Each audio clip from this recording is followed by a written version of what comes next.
بيان عاجل. بيان رقم 7 من قيادة شباب الثورة. بعد الاجتماعات المتتالية مع الثوار في الميادين، قررنا مع جميع حركات العقاب الثوري ما يلي: 1. إعطاء فرصة لجميع الرعايا الأجانب من جميع الجنسيات الأجنبية والعربية والإفريقية وجميع موظفي الشركات العاملة لمغادرة البلاد فورا، وتنتهي هذه المهلة بنهاية يوم 11 فبراير 2015، وبعدها سيكونون محل استهداف من حركات العقاب الثوري، لذا جرى التحذير والتنبيه. 2. جميع الشركات الأجنبية العاملة على أرض مصر أعطيت لها فرصة حتى يوم 20 فبراير لسحب جميع تراخيصها من مصر وإنهاء أعمالها، وإلا سوف تكون كل مشاريعها محل استهداف من الثوار.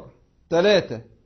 جميع رعايا السفارات من الدبلوماسيين والسفراء تم إعطائهم مهلة حتى يوم 28 فبراير لمغادرة أراضي الوطن. 4.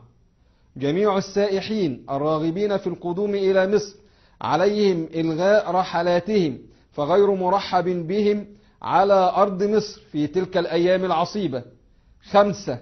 جميع الدول المؤيدة للانقلاب والداعمة له ماديا وسياسيا عليها التوقف فورا عن دعم الانقلاب خلال شهر من البيان، وإلا سوف تتعرض جميع مصالحها في دول الشرق الأوسط للاعتداءات الشديدة وما لا يحمد عقباه.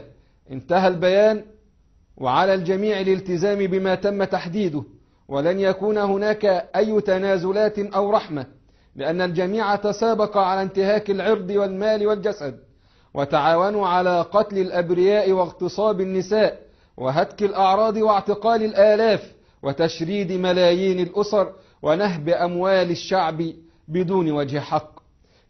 هذا هو البيان الأول.